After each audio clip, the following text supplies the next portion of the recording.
Hello दोस्तों, कैसे हैं आप लोग। दोस्तों, आज की वीडियो में आपको एक ऐसे मुल्क के बारे में बताऊंगा जहां पे अगर आप चले आते हो तो आपकी ज़िंदगी बदल जाती है और दूसरे इस मुल्क में जाना बहुत ही आसान है, बहुत ही ईजी है और बहुत ही सस्ता है।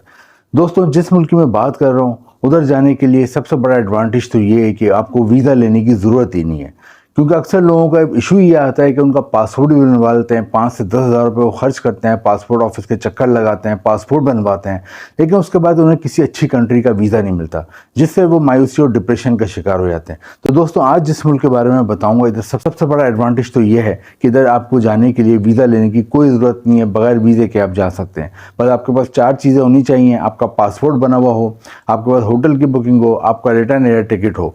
ये आपके पास चीज़ें होती हैं तो आप इस मुल्क में आपकी एंट्री हो जाती है। दोस्तों, जिस मुल्क के बारे में बताऊंगा वो दुनिया का बहुत ही ज़बरदस्त मुल्क है। तो जिस मुल्क के बारे में बताऊंगा उस मुल्क का नाम है माइक्रोनेशिया। दोस्तों, माइक्रोनेशिया बहुत ही ज़बरदस्त मुल्क है, बहुत ही डेवलप्ड कंट्री है। और माइक्रोनेशिया जाने का सबसे बड़ा फ़ायदा ये होता है कि यहाँ पे जाके आप जल्द से जल्द शहरियत हासिल कर सकते हैं। और एक और एडवांटेज ये होता है कि अगर आपको शहरियत मिल जाती है यहाँ की, तो आप दुनिया के 142 मुल्कों में वीज़े के बगैर जा सकते हैं। दोस्तों, माइक्रोनेशिया में अमेरिकन पॉलिसियाँ तमाम चलती हैं। अमेरिका ही की तमाम पॉलिसियाँ आपको वहाँ पे नज़र आएंगी, क्योंकि ये अमेरिका के अंडर में ही ये मुल्क काम करता है और अमेरिका के अंडर में ही इसकी तमाम पॉलिसियाँ बनती हैं। लेकिन ये अपना आज़ाद मुल्क है, लेकिन तमाम पॉलिसियाँ अमेरिका की अडॉप्ट करते हैं। तो आप अमेरिका में अगर रहते हैं तो आपको ऐसा रहेगा आप अमेरिका के अंदर ही रह रहे हैं। और दोस्तों, सबसे बड़ा एडवांटेज तो इस मुल्क का यही है कि यहाँ की अगर आपको शहरियत मिल जाए, यहाँ की नेशनलिटी मिल जाए, तो आप यूएसए अमेरिका भी बगैर वीज़े के जा सकते हैं। क्योंकि यूएसए अमेरिका ने ये बहुत कम मुल्कों को फैसिलिटी दी है कि उनके शहरी अमेरिका आएँ और बगैर वीज़े के आ जाएँ। लेकिन माइक्रोनेशिया में, क्योंकि मैंने जैसे कि बताया, अमेरिका की तमाम पॉलिसियाँ चलती हैं और आपको ऐसा लगेगा यूएसए अमेरिका में ही रह रहे हैं, तो यहाँ के शहरियों को अमेरिका ने अलाउ करा हुआ है कि यहाँ के शहरी जिनके पास यहाँ की शहरियत होती है, पासपोर्ट होता है, वो जब चाहें यूएसए अमेरिका जा सकते हैं बगैर वीज़े के। वो जब चाहें यूरोप के बहुत सारे मुल्कों में जा सकते हैं और दुनिया के तकरीबन 142 मुल्कों में वीज़ा फ्री जा सकते हैं। दोस्तों, शहरियत किस तरह हासिल करेंगे वो आगे मैं आपको वीडियो में बताऊंगा। और इसके अलावा ये भी कि वहाँ का वीज़ा कैसे हासिल करना है, ये तमाम चीज़ें हम आज की वीडियो में देखेंगे। तो सबसे पहले हम देखते हैं कि यहाँ पे शहरियत हासिल करने के क्या तरीका है। क्योंकि अगर आपको शहरियत मिल जाती है, पासपोर्ट मिल जाता है, तो जैसा कि मैंने बताया, आप यूएसए अमेरिका भी बगैर वीज़े के जा सकते हो। ये बहुत बड़ा एडवांटेज है। तो इसके 3 तरीके और तीनों तरीके मैं आपको बता देता हूँ। माइक्रोनेशिया में शहरियत हासिल करने का पहला तरीका तो ये है कि यहाँ पे जाके आप मैरिज कर लें। पाकिस्तान और इंडिया के लोग अमूमन जाते हैं तो वहाँ पे पेपर मैरिज करते हैं। यहाँ पेपर मैरिज को बुरा नहीं समझा जाता है। यहाँ की ख़वातीन इसको एक तरह से मुआहदा समझती हैं और पेपर मैरिज कर लेती हैं। तो अगर आप वहाँ शादी कर लेते हो, पेपर मैरिज कर लेते हो या रियल शादी भी कर लेते हो, दोनों सूरतें आपके पास हैं, दोनों ऑप्शन आपके पास है, तो आपको यहाँ 2 साल में यहाँ की शहरियत मिल जाती है, यहाँ की नेशनलिटी मिल जाती है और फिर आप इस मुल्क के तमाम एडवांटेज उठा सकते हैं, बेनिफिट उठा सकते हैं जो यहाँ की शहरियों को हासिल है।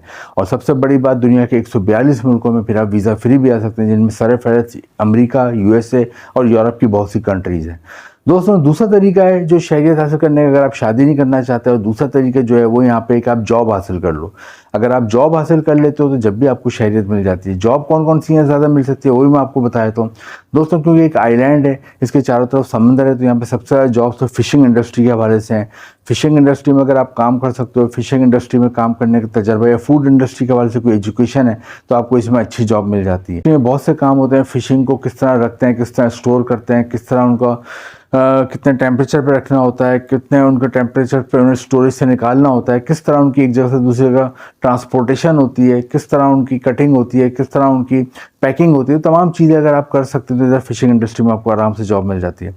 सेकंड नंबर पे यहाँ टूरिस्ट बहुत आते हैं। होटल और रेस्टोरेंट इंडस्ट्री में बहुत जॉब है। होटल और रेस्टोरेंट इंडस्ट्री में आपको पता है कि हर किस्म की जॉब होती है। पढ़े लिखे होते हैं, अगर आप एजुकेटेड हैं जब भी जॉब मिल जाती है। अगर आप पढ़े लिखे नहीं हैं लेकिन मेहनती हैं, मेहनत किया जाता है, जब भी आपको जॉब मिल जाती है। पढ़े लिखे हैं तो होटल के मैनेजर, अकाउंटेंट, कैशियर के तौर पे काम कर सकते हैं आप। लेकिन आप एजुकेटेड नहीं है तो फिर आप होटल में आप क्लीनिंग का काम कर सकते हैं, डिश वॉशिंग कर सकते हैं, वेटर या वेट्रेस बन सकते हैं, खाना बनाना आता है तो शेफ़ या कुक बन सकते हैं, गार्ड का काम कर सकते हैं। इसके अलावा यहाँ लॉन्ड्री वगैरह आप संभाल सकते हैं। दोस्तों, इसके अलावा अगर आपको गाड़ी चलानी है तो होटल से एयरपोर्ट, एयरपोर्ट से होटल तक गेस्ट को ले आना और ले जाने की जो ड्यूटी होती है वो भी आप कर सकते हैं। तो दोस्तों, ज़्यादा और इतनी ज़्यादा जॉब्स नहीं है, 2-3 सेक्टर में जॉब्स हैं, तो यहाँ पर भी जॉब भी कर सकते हो। हाँ, जॉब मिल जाती है तो फिर आपको 4 साल में यहाँ शहरियत और नेशनलिटी मिल जाती है। दूसरा ऑप्शन ये शहरियत और नेशनलिटी हासिल करने का जॉब का है। जॉब अगर आपको मिल जाए तो फिर वहाँ पे आप फिर अगेन नेशनलिटी और शहरियत हासिल कर सकते हो। तीसरा ऑप्शन जो है वो अब हम देखते हैं वो क्या है जिससे आपको शहरियत और नेशनलिटी मिल जाती है। दोस्तों, वो है बिज़नेस का।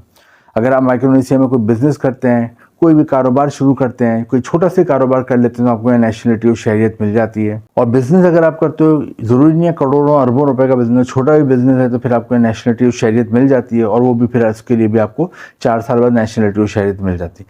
तो ये 3 तरीके हैं यहाँ की शहरियत और नेशनलिटी हासिल करने के। मैंने आपको तीनों तरीके बताए।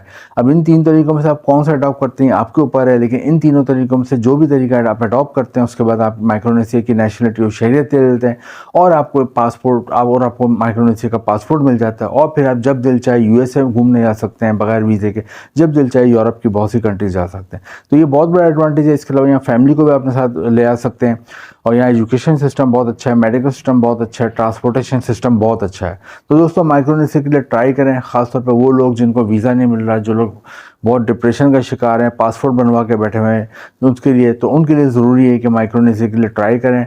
अगर आपकी लक होती है, आपको यहाँ पे आप चले जाते हो तो, और फिर आपको यहाँ पे शहरियत मिल जाती है, तो फिर आपके मज़े ही मज़े हो जाते हैं। वीडियो अच्छी लगी हो तो इसको लाइक करें, शेयर करें, चैनल को सब्सक्राइब करें। Thank you.